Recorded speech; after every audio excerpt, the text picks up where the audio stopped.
Hello guys, welcome back to Fly Fox Learners. Today we are going to learn about the history of rockets. Okay, let's get this started.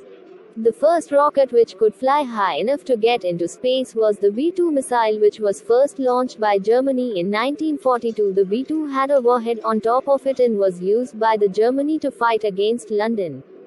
The first rocket to put something meaningful into space was the Sputnik missions, the Sputnik 1, which launched the first artificial satellite into orbit. Yes, it was built by the Soviet Union. The first rocket to carry a human to space was the Vostok 1. Cosmonaut Yuri Gagarin was the first man to go to space.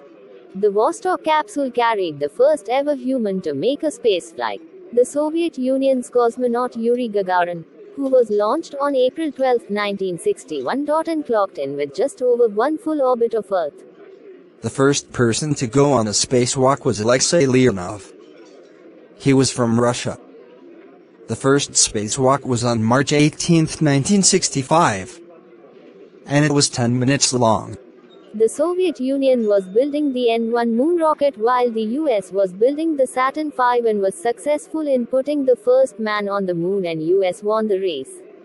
The N-1 moon rocket was launched 4 times and failed 4 times. The Saturn V was launched 13 times with no failures. Zarya, the first ISS module, was launched by a Proton rocket on the 20th of November 1998.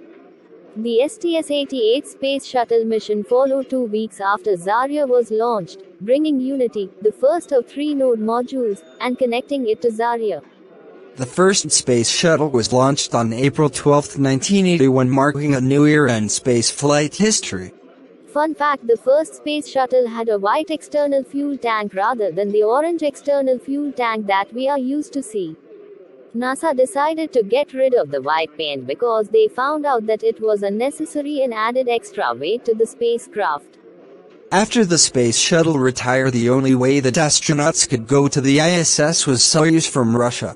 The space shuttle was launched 135 times and had 2 failures with the loss of the crew.